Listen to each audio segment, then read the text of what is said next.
أعوذ بالله من الشيطان اللعين الرجيم. بفضل الله، بسم الله الرحمن الرحيم. ألف لام ميم. أحسب الناس أن يتركوا أن يقولوا آمنا وهم لا يفتنون.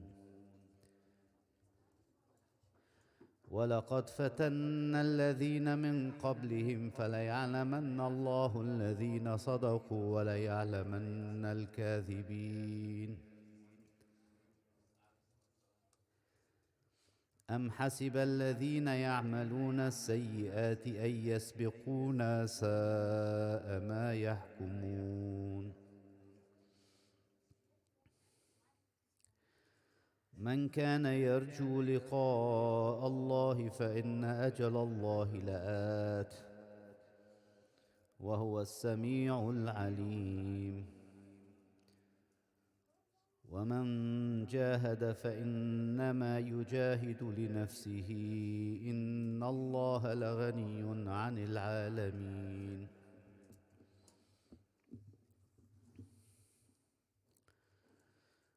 والذين آمنوا وعملوا الصالحات لنكفرن عنهم سيئاتهم ولنجزينهم أحسن الذي كانوا يعملون.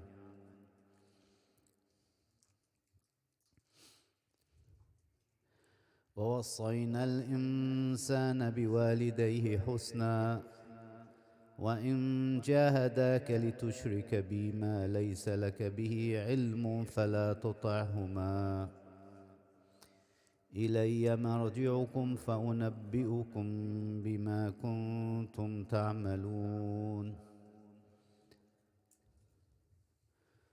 والذين آمنوا وعملوا الصالحات لندخلنهم في الصالحين. ومن الناس من يقول آمنا بالله فإذا أوذي في الله جعل فتنة الناس كعذاب الله، ولئن جاء نصر من ربك ليقولن إنا كنا معكم أوليس الله بأعلم بما في صدور العالمين.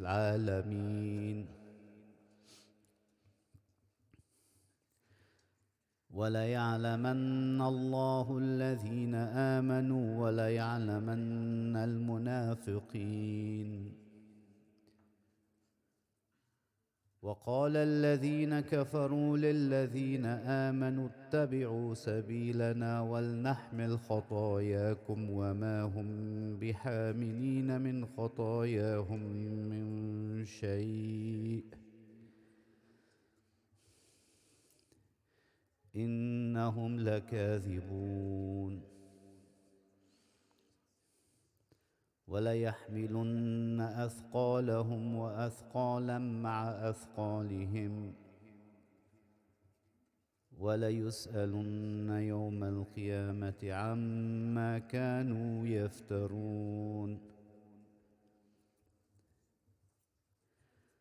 ولقد أرسلنا نوحا إلى قومه فلبث فيهم 1000 سنة إلا 50 عاما، فأخذهم الطوفان وهم ظالمون، فأنجيناه وأصحاب السفينة وجعلناها آية للعالمين.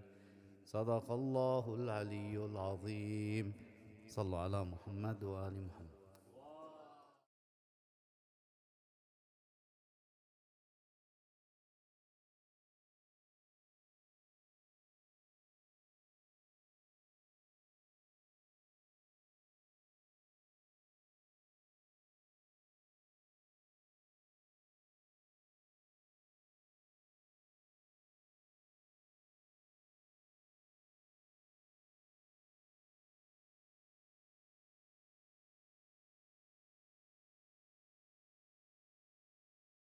يا العليم من الشيطان اللعين الرجيم بفضل الله. بسم الله الرحمن الرحيم. الحمد لله رب العالمين. الحمد لله والحمد حقه كما يستحقه حمدا كثيرا. الحمد لله الذي هدانا لهذا وما كنا لنهتدي لولا أن هدانا الله. اللهم لعن أول ظالم ظلم حق محمد وآل محمد وآخر تابع له على ذلك. اللهم لعن العصابة التي جاهدت الحسين وشايعت وبايعت وتابعت على قتله. اللهم لعنهم جميعا. ثم الصلاة والسلام على خير خلق الله أجمعين محمد.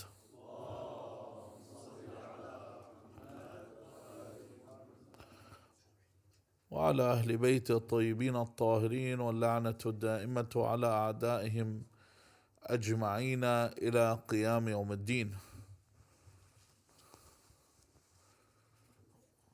3 points that we'll talk about before I begin my discussion that I think are relevant.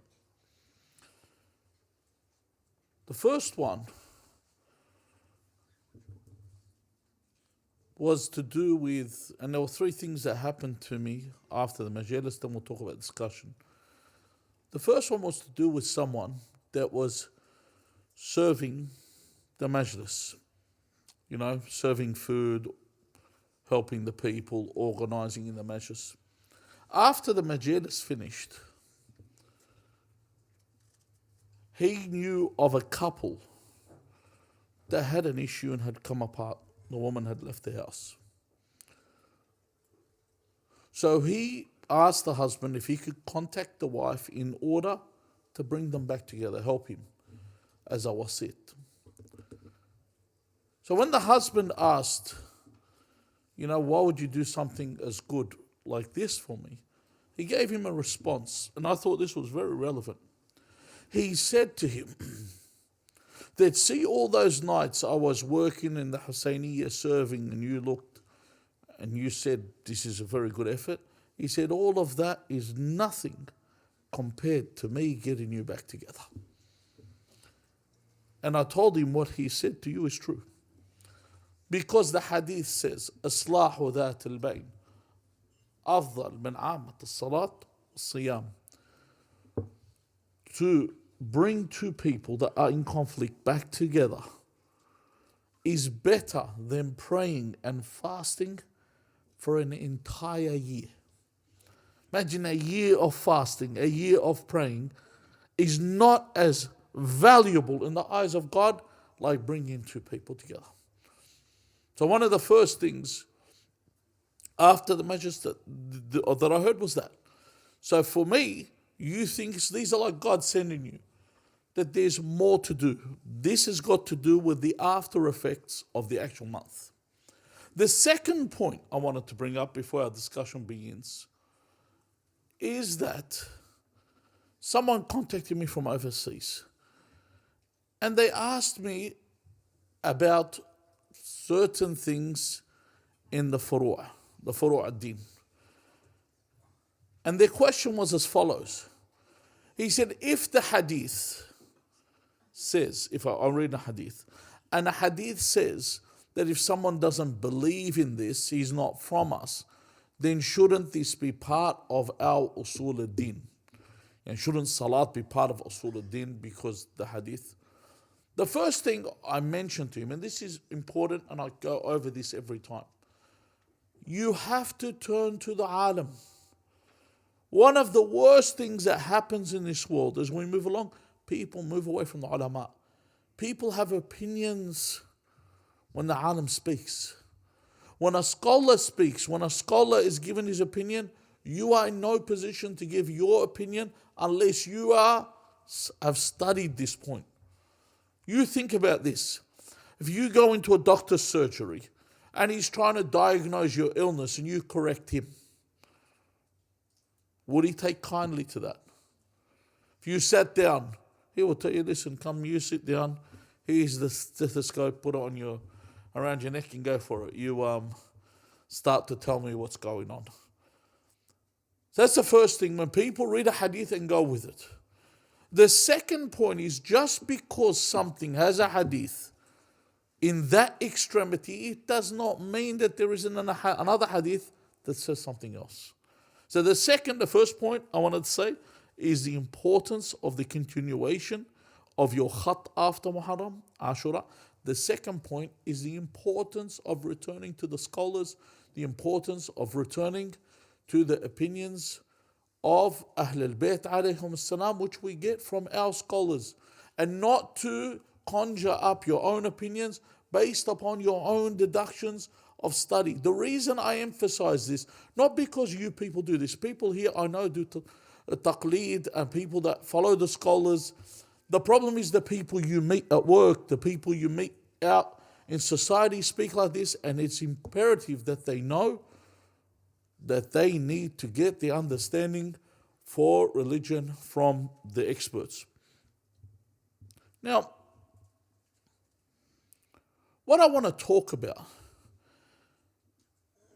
and this is generally a discussion we always talk about, is the way this world decorates and attracts itself to us. Because from the moment that we were born, there is a hole in the earth that beckons us, that awaits for us to go there. And the thing is, what we don't realize, the magnetic pull in this hole is beyond our understanding. The speed in which we are heading in this direction, and to our termination, and to the end of our life, is so fast, yet we do not perceive this. And the proof of this is that when someone dies, we are in awe. We are shocked. Did he die? Rather than say, is he still alive? The way the world has been designed is everyone is moving fast in that direction. The question is, how long do we have to go? That's a question we should be asking, because we get nostalgic. Sometimes we sit there and we think of our past. We tend to rue missed opportunities. Only if I invested in this, I just missed this. Or only if I did that, only if I took this upon myself. And all these different things.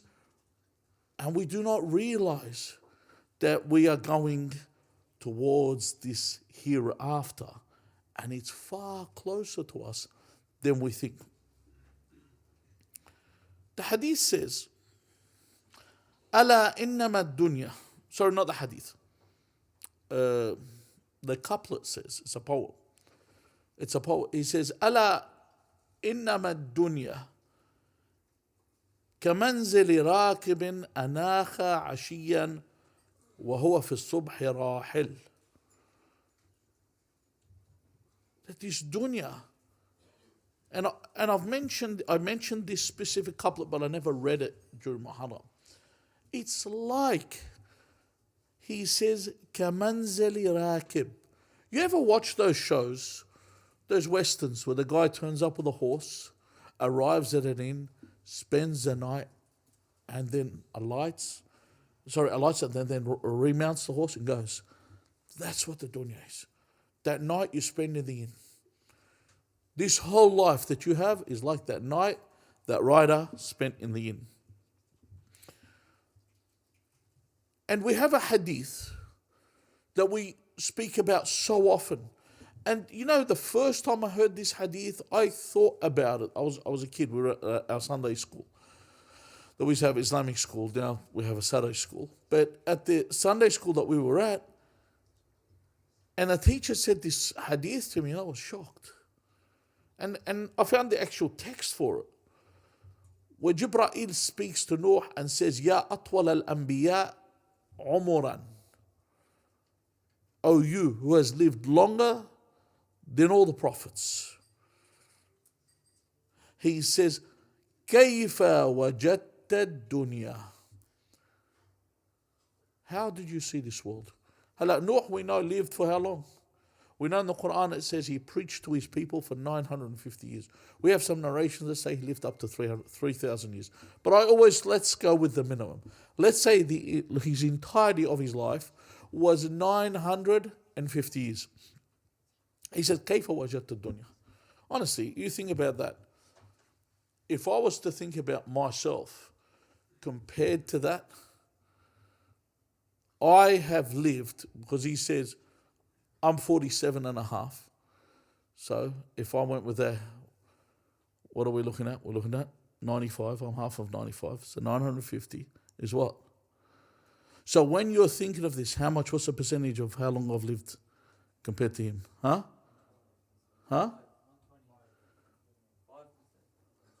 One. What he said? 5%. Who said 5%? 1/20th, 5%. Whoever said 1/20th and 5%, exactly. So I've lived 5% of his life, or 1/20th, as Hajj Mehdi said. So I've lived that long, and I sit there and I listen to this hadith.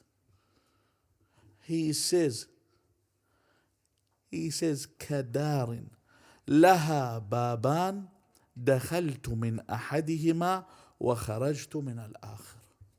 Could you imagine, for example, a house that has a door at the front and a door at the rear? And you open that door, you walk through the house, open the second door, walked out. That's how he said the 950 years went by. You think about it, it's mind-boggling. And when he says, Adar is in the house. He opened the door of the house, walked through, opened the second door, and walked out. And our problem is, from the very first moment of our life, we were hit with 3 fallacious words. And they were happily ever after. Every story we read was about a tragedy that begins and befalls. It's always some white prince or princess. And eventually they find true love and they live happily ever after. So we were always sold that was my objective, to get to happily ever after. You never read the whole story and said, hold on, well, Cinderella got Prince Charming. What happened to everybody else? Because not everybody was the evil stepmother and the evil stepsisters. What happened to all the other nice people? Did they live happily ever after? What did they do? Or were they just the extras in the story? Were they all the side bits of the story? We never thought like that because our focus was always on the hero or the heroine in this case. Likewise, the human rights lie that we were told all our lives. You know, when I was a child, I used to believe in the RSPCA. I used to believe that humans and children and everyone had rights. We were sold that lie very quickly. You know, one of the things that I used to think about is when I used to look at all the stories we were told about, that we were fighting for the protection of people, that we enter these countries to protect others. And then one day I was reading about the survivors of the Titanic. And I discovered there were 3 dogs that survived the Titanic. They used to always get to me. I said, why did Jack have to drown? 3 dogs survived the Titanic. 3 dogs. So why did people die? Because these 3 dogs that survived the Titanic had more value than the people of a lower socio-economic status. The people that are poor do not have the same value as the dog of the rich. If you take a look, for example, and I'll always bring this up, and I'll bring this up until the day I die. The biggest terrorist attack in history, the indiscriminate pager attack. Biggest terrorist attack in the history of the world that I've ever seen. Where not only was it indiscriminate. Let me tell you something. Let's be straightforward. The government here supports another government that is opposing what they call a militia. If this attack was directly targeting this militia and only this militia and killed no one else but this militia, it is a successful military operation. I'll accept that because that's their enemy. Sah? But when you give something where you do not care who is targeted or killed, when you see so many children and women that were maimed from this, then you realize, and not furthermore, there's a lot of details people don't hear. Furthermore, that you even hear surgeons, ophthalmologists in Lebanon were told by the American government not to do any eye work on anyone that came in with problems, not to give them, they refused to give them the assistance required. Stuff like that people don't hear about. They leave them to be blind. When you hear about this, then you realize, hold on, you realize what else? You realize it's all one lie. Most of you are young. Even people don't remember. 20 years ago, there was this terrorist organization, as they called it, called Al-Qaeda. And they were the worst people in the world, and America stood up to fight them and destroy them. I just want to tell you about this fast that you're told. Today, Al-Qaeda is a good organization. They run 2 countries, maybe even 3 now. They run 2 countries. Would you imagine that? And they have been supported. 20 years ago, if you were here, they were the worst people on the planet. Now they're good people because they've been given 2 countries to run these 2 countries. And this such is this world. And you look at this world and why it doesn't affect you and it shouldn't affect you. Should be upset for what you see, but it shouldn't be affecting you. You should look at this world like you look at your children when they're playing with toys. You know, your kids could be playing with anything and for you this is nothing. Look, they're fighting over a toy car. What's the purpose of them fighting over a toy car? What's the reasoning behind them fighting over a toy car? This is us when we fight over what is involved in this dunya. We look at it and think how petty. Because we, a people, have been given a higher level of understanding. Our way of understanding is further than this. Likewise, those that are nearest to God look at the rest of the creation the same. They're fighting over a piece of land and they laugh. This is the way that they look. And other people go, hold on, this is land. Or this, no. The people that are nearest to God, they look at the whole dunya so petty that when Amir al-Mu'mineen Ali ibn Abi Talib alayhi salam,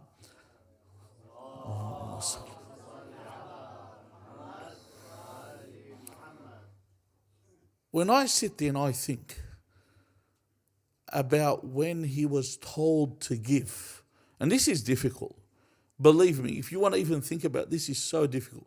And when he was to give, I can give you this story, I can give you the other one as well. When he was told to give, and he said to Qambar to give this needy person, he told Qambar, give him. And Qambar said, do I give him silver or gold? What coins? He says, they are all stones to me. Silver and gold, he says, they're all stones, give him. They have no value to me. They're all stones. And this is from the words of Amir al-Mu'mineen. Let's look at the words of Muawiyah ibn Hind. Muawiyah says, these are Muawiyah's words. He says, if Ali had a house of straw and a house of gold, he would give his gold before he gave any of the straw. You know, think about this. You know how sometimes when we have something to eat, we save the best part to last. You know? When he gives the best. He gives the best part out. Why? Because he has no attachment to it. And that's why when we look at Imam Hussein alayhi salam, when he was giving, he gave Ali al-Akbar first.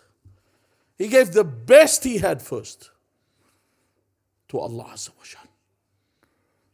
Fi sabilillah, he gave the best that they have at this point. Then the thing is,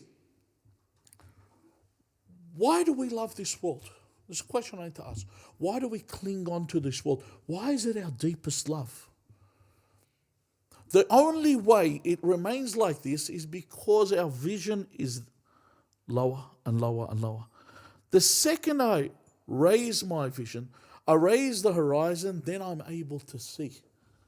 The higher, more elevated, I'm able to see the picture in its entirety. If I raise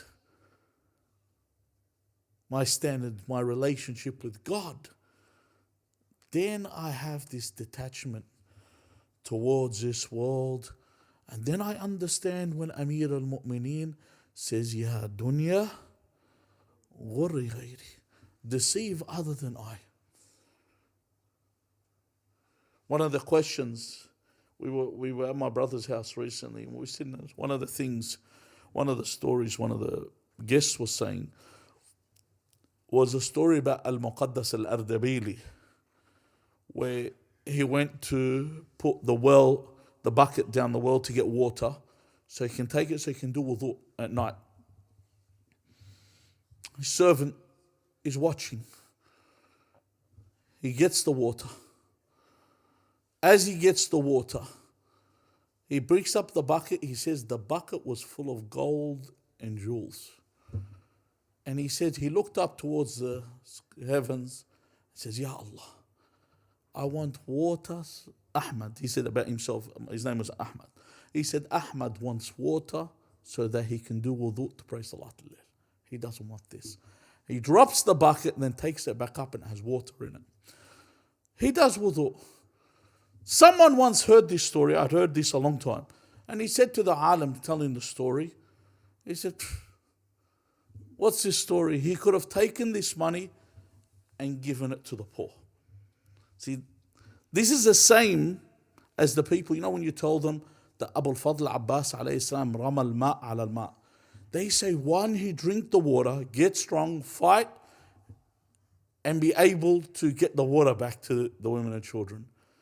They miss the whole concept. They lost the concept. They lose the whole picture. They need to understand, it's not like, you know how I keep saying this when people say world peace. When you hear, all these people ask for world peace, these beauty pageants, I want world peace. They teach them all to say world peace. Everyone is wishing for world peace. They do not understand the instability of this world. They do not understand how this world functions. They do not understand what the test is and the capacity of the test is. What was the reason behind Muqaddas al-Ardabili returning the bucket? These people, when they reach a point, their vision is enhanced, is far greater than what people can perceive. Like I said, you raise your horizons and your visions will change. Now, the problem is that this world isn't the perfection that we perceive. Okay. You know how they say it's better to want than to have? You know when you make an objective for yourself and you achieve that objective, why is it you remain unfulfilled? Say you set a goal, you want this goal. Say, for example, someone wants a doctorate. And they set themselves to get my master's, move to write the thesis, get my doctorate. Then afterwards they feel unfulfilled. Why? Say, for example, I want to get married, have children, have a house, and afterwards they're happy in their marriage, but they feel unfulfilled. I want something else. Whatever it is, I want to make this amount of money. After they get all that, they feel unfulfilled. And you keep running and chasing for the next goal. You never ever see someone say, listen, I'm going to buy one house, pay the house off, and live happily ever after. It's always, what's my next project? What's my next investment? And it's just a rat race. You keep going and you never stop. Now, the thing is, you only realize this after you get there. Life isn't what you expected. One of the first lessons, and I've mentioned this before, that I ever got was I went and I was working for a friend who needed someone to help him. And when I went to go help him, his boss turned up, and I was about, how old was I? I would have been about 19 years old. And this guy turned up, his boss, in a 355 convertible. And it absolutely blew my mind. You imagine a 355 Ferrari Spider just rock up and you're 19 years old, like, yeah, it's a Ferrari. That's what you're thinking. As a kid, you only know Lamborghini and Ferrari, things you're never going to ever have. And he just sat there and I said, wow. And, I was a kid, you're going to say something like, you got to do a bit of a double glaze when you see him, So you look at him and you go, oh, mate, it's a sick car, nice car. And as usual, the guy that people glaze, he throws it off as if it's nothing, or water on a duck's back. He looked at me, he goes, yeah, I'm getting rid of it. I'm going to buy a 360 Ferrari. And I was thinking, I'll have a wheel of that car and I'll be happy. I'll use it as a unicycle and just ride around. Seriously. That's how I'm thinking. But that was a lesson in my life that I learned. This would have been his goal to begin with. Once it was achieved, he was no longer interested in it. No longer, who cares? But everyone around him, would be happy to sleep in it ride in it for 1 hour. They'd be more happy than happy. So what you realize there, once you get what you want, you are left with no satisfaction and you're left empty. And you keep running around for the next thing until death overcomes you. And it becomes a bit like Forrest Gump. You run, no destination. Nothing, you just keep running. Okay, what have I achieved? And as much as you do, and as much as you move in this direction of searching, you only gain, like the sinner. Like the sinner, like the faster, the one that's fasting in Shahr Ramadan and sins. What do they gain from that? They gain what? Hunger and thirst. Nothing else. Last siyam, nothing. To keep sinning while he's fasting has no meaning. That's how it is. You just keep going down. But if your goals and objectives and your ambitions do not materialize, what happens? And if they do not materialize or manifest into what your expectations are, okay, what happens? Becomes like even worse than the one that do materialize. It becomes even worse in this case and makes you want to move forward and you keep reaching out. It becomes like Imam al-Sadiq alayhi salam, he says, مَثَلُ الدُّنْيَا كَمَثَلِ مَاءِ الْبَحْرِ. That this dunya, the parable of this dunya is like the water of the sea. كُلَّمَا شَرِبَ مِنْهُ الْعَطْشَانِ ازْدَادَ عَطَشًا حَتَّى يَقْتُلَهُ. The more you drink from the sea water, you drink and drink and drink, what will happen? You get thirsty and thirsty and thirsty until you die. Because you chase and chase and you're not getting fulfillment. Okay? Because you're thinking it will replenish your thirst. Without the satisfaction of this, every sip you take is only making you thirstier. But if you come to this realization from the start and do not drink, what will happen? You're never going to be attached to this world. So you're always going to be jolly. You won't be destroyed because it can't destroy you because you didn't expect anything from it. You never expected it. This is how I expected dunya. You want to see a good example? Take a look at the mu'mineen during wars, the countries that are being bombed right now. It's Muharram. What are they doing? They're giving out food. They know they're getting bombed. They still move forward. There's still normalcy. Why? Because this is the dunya. Part and parcel of the dunya. You know, people say, oh, if I'm going to go there, I'm going to die. Wherever you go, death is going to come, it's going to turn up. Doesn't matter where you go. But there's still normalcy. They give out food. They still listen to majalis. Because of this, how many people you look today, how many people you ask that are going to ziyarah show concern about what's happening overseas? No. Because the whole thing in their head is if I die and I'm ala deen, doesn't matter where I die.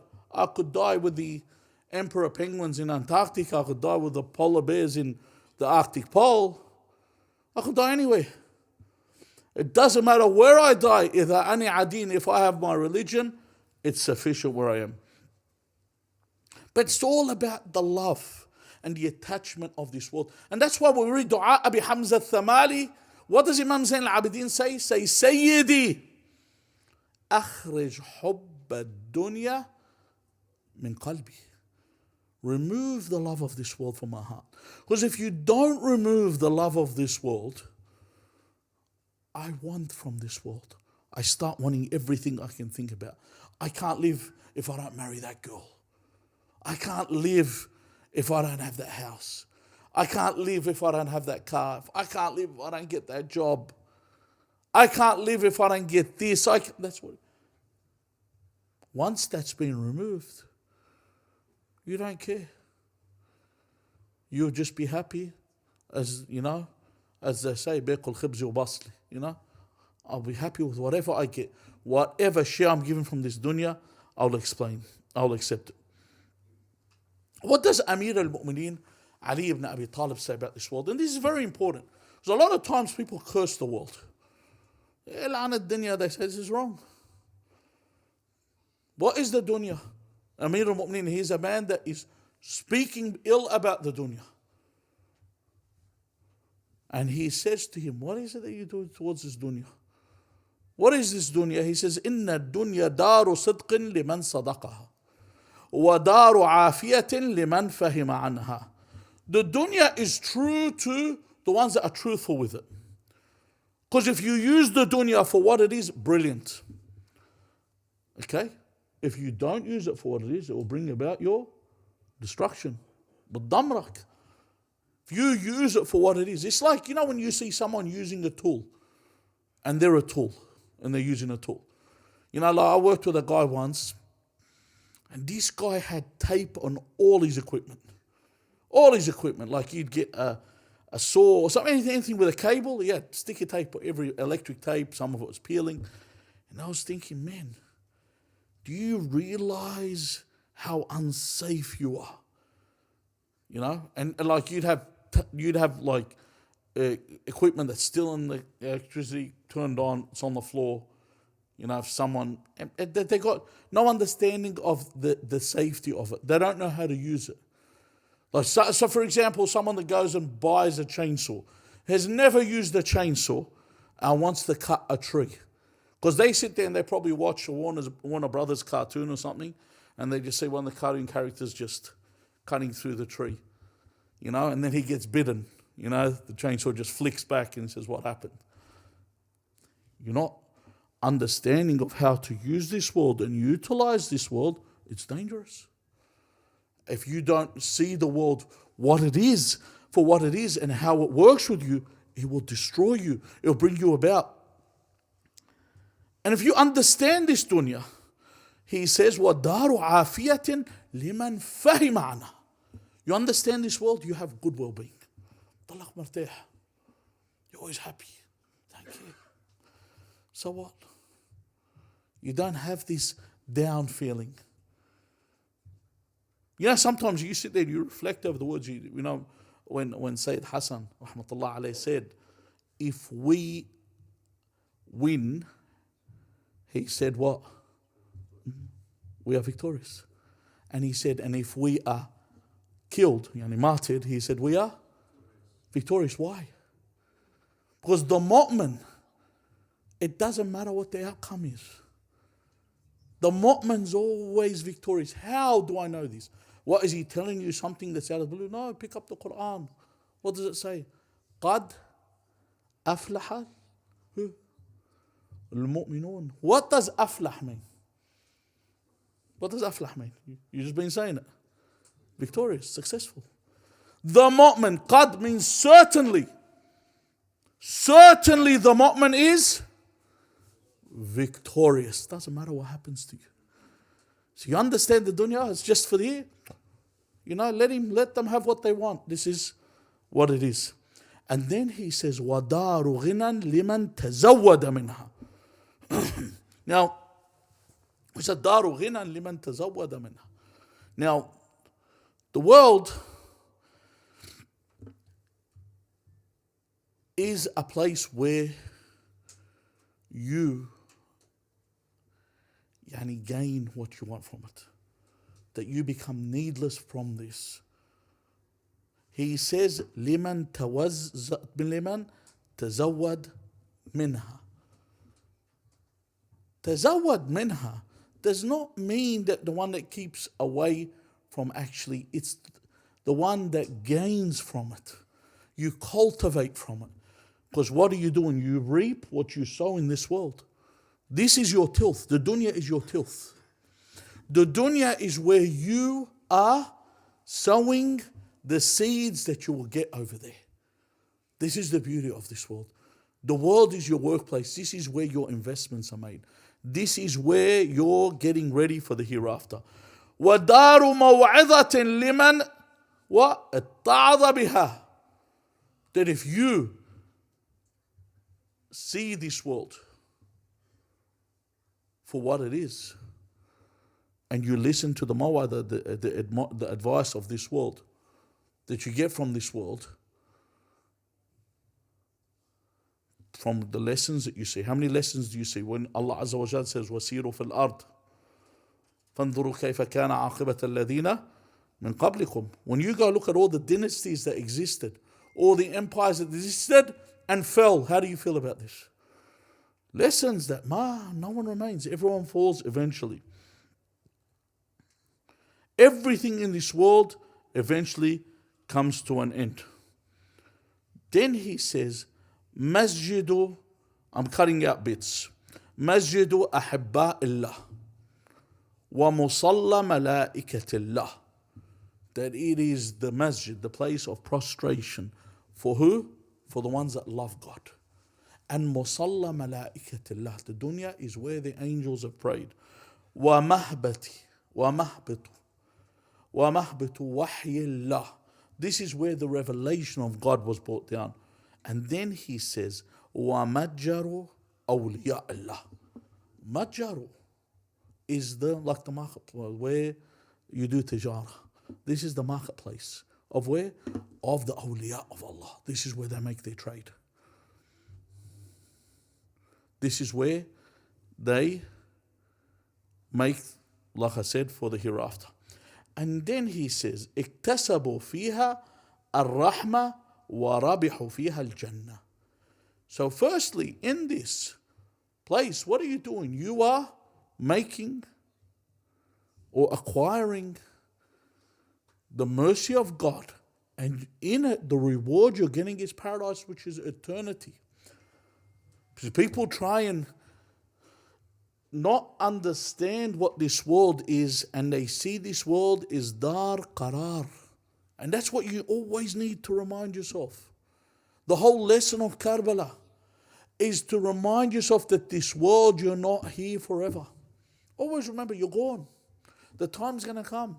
So don't be surprised when someone dies at 10, 15, 20, 25. Doesn't matter when they die. They're meant to die. We're all terminal. Of course it's sad, don't get me wrong. Yeah, you'll get sad, you're going to be crushed, you're going to cry. This is normal, because why? You miss somebody. Sometimes you cry when someone goes overseas. You're going to miss them and they're going for a long flight. But don't worry, you're following them. It's not now. You know how we say, هُمُ السَّابِقُونَ وَنَحْنُ لَاحِقُونَ. Who here says, I'm not going to follow the people who have died? No one. In fact, I was watching one of the videos of the what's it called? the wasaya of one of the shuhada. And he's talking in it. He said, I'm going to be sad when I go. He said, but I've seen everyone I love here. I still haven't seen Amir al-Mu'mineen. He says, I want to see Amir al-Mu'mineen. The person leaving wants to go. If I told you right now, honestly, these people around you, these mu'mineen with glowing faces, God bless you all. If I told you right now, honestly, anyone here would rather sit in this beautiful crowd or would rather sit with Muhammad wa al-Muhammad sallallahu alayhi wa sallam. Yani just eventually that's where you're all going to go. But I'm just saying, if someone's going to take you there right now, someone tells you right now, I'll take you, go sit in Haram, Amir al-Mu'mineen, you'll go. Imagine you go sit with Amir al-Mu'mineen. Salawatullahi wa salamu alayhi. And that's why the Hadith Qudsi says, عجبت لمن رأى الدنيا وتقلبها بأهلها كيف يركن إليها. عجبت. I am amazed. I wonder at the one that sees the dunya and he sees what? رأى الدنيا وتقلبها بأهلها. تقلبها is what? When it says بيتقلب, it says unpredictable, it's unstable. You don't know. It's like, you know what? You ever seen when they used to get those balls and they shake them and tell the future and something random pops up? Or that thing they used to do, that origami thing with their hand and they open it, just a random. It's the way the world is, it's so random. Random. When I say random, things happen that you do not understand. How did that happen? How did this work out? Or how did this go?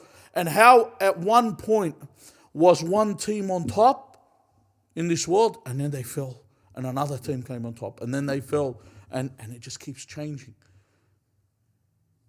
It changes hands all the time. Then he says, كيف يركن إليها? How do you trust something? How do you put your trust in something that's unstable? If you knew something's unstable, it doesn't work. How do you put your trust in it? How do you look at them and you just go, you know, like it's like if you support one of those football teams, that one day they'll slaughter another team, the next day they get slaughtered. You know, and you just go, all right, which team's going to show up today? But the dunya is like that. What's going to happen next? I don't know. But what do? We put our trust in who? In God. We say, Tawakkaltu ala Allah. Don't know what's going to happen. Don't know what's ahead. But I know whose hands I'm in. See, I don't know what's going to happen. If that's what you want, then that's what I want. That's what I want to be. I want to be what you want me to be. So only a believer can gain both worlds. The worst deal you can get is losing both worlds. Like Umar ibn Sa'd. Umar ibn Sa'd is a perfect example. Umar ibn Sa'd, on the day of Ashura, sat there and thought to himself. He said, if I go, imagine you're standing, put yourself in this situation. You're standing on the day of Ashura, and these are the options you're given. I have a letter from the governor of Basra and Kufa, Ubaydullah ibn Marjana. In this letter says that if I get the allegiance of Imam Hussein or kill Imam Hussein, I'll be given Mulk al-Ray. That Ray is, if anyone wants to know where it is, you know where you go to Tehran, you visit Shah Abdul Azim al-Hassani, that province over there, that whole that's called Ray. That's where it is. It's in that region. That was going to be given to him for killing Imam Hussein. Says dunya. He's not someone that they tell you, listen, we'll give you, you'll be councilman of Rockdale. No. You're going to get something. You're going to be the governor. You're going to be someone big. You're going to be like the governor of New South Wales. You're going to get a position where not only there, you are close, you have connections, people are going to get money under the table. Life's going to be going really cool for you. Wherever you walk in, people are going to say, oh, this is the governor. Everyone stands up. You're going to get all this respect. On the other side, I stand with Hussein ibn Ali and I will be massacred. But one is eternity in paradise. And the other one gives me a good world, but eternity in hell. But the thing is, what Umar ibn Sa'ad did not know, because you make a deal with the devil doesn't hold his end of the bargain. What happened to Umar ibn Sa'ad when Shimr ibn al-Jawshan came on the 9th of Muharram? He was ordered by Ubaydullah to find that letter and destroy it. So there's no evidence of it. So Umar ibn Sa'ad didn't even get right. Nor did he gain anything. He lost both the dunya and the akhir. Then on the other hand, you had Hur ibn Yazid al-Riyah. Hur, on the day of Ashura, was standing at the front line. And as he stood at the front line, he started thinking. Remember, this is not just a soldier. This is a commander. He came with his own group of soldiers. He came with his own contingent. He didn't turn up with a small staff of 2, 3. He came with a contingent. He's turned up. He has a position. He said, if I stay and remain here, I'm a commander, I've got this world. But this is Al-Husayn ibn Ali, the son of Fatima, the son of Rasulullah sallallahu alayhi wa alihi wa sallam.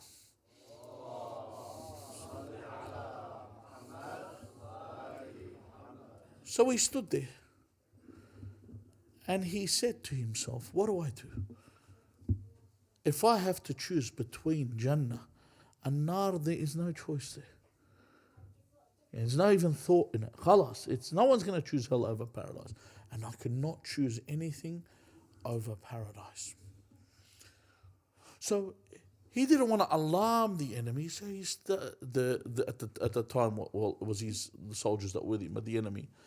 So he started to creep slowly towards the Imam. So they said to him, are you rushing to begin? And he said, no. They go, you look concerned, the enemy. And one of them said, Ya Hur, if I was to ask the people of Kufa that who is the most courageous amongst them, they would not put you second to any man. Do you understand who we're talking about? Yeah, they would not place anyone above you in Kufa. That's how courageous Al-Hur was. Yet you look concerned. And that's when he said to them, because I'm concerned, because I sit and put myself in this position between heaven and hell. And by God, I will not choose anything over paradise. And he heads towards Imam Hussein alayhi salam. When he heads towards the Imam and he arrives at the Imam, this is you have to relive this. In other words, I have to head towards Ahlul Bayt alayhim salam.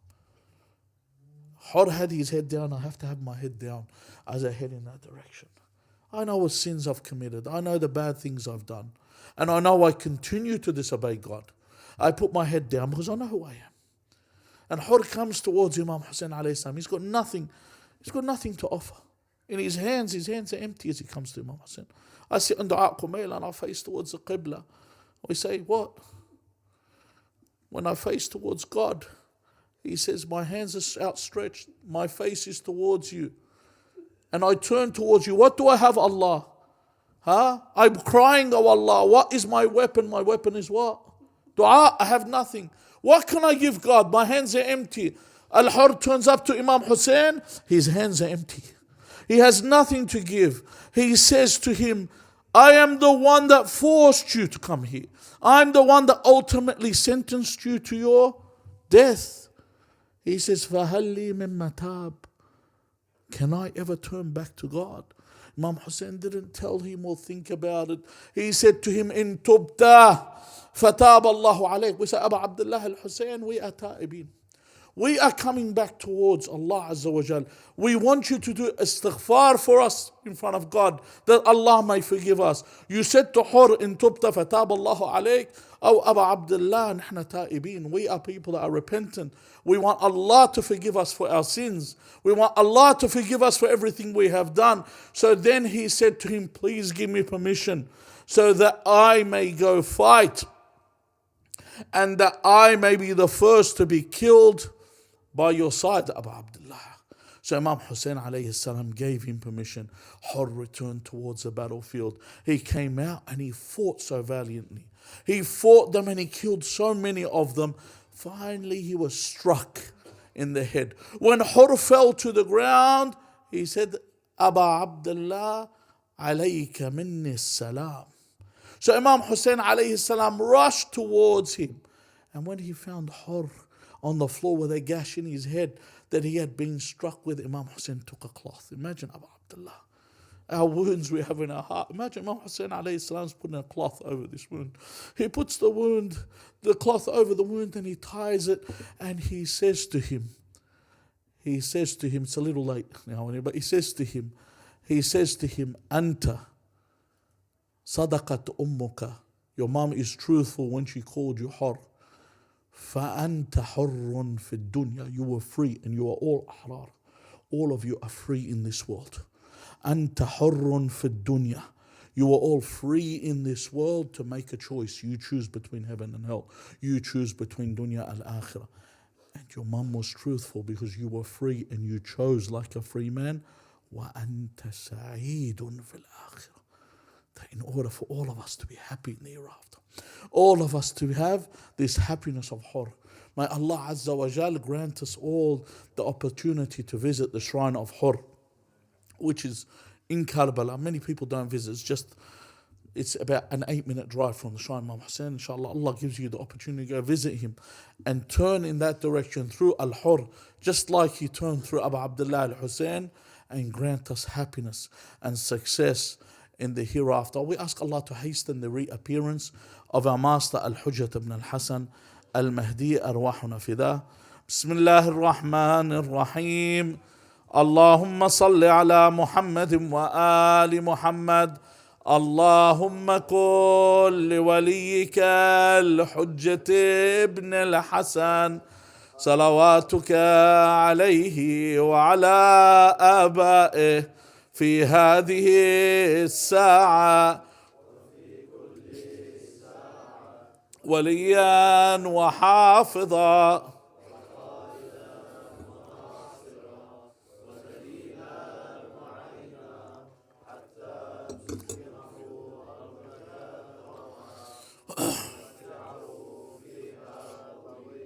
برحمتك يا أرحم الراحمين، والأرواح المؤمنين والمؤمنات والأرواح موتانا جميعا، ولقضاء الحوائج وقبول الأعمال وشفاء المرضى وغفران الذنوب وتعجيل الفرج وحسن العاقبة. رحم الله من قرأ سورة المباركة الفاتحة مع الصلوات.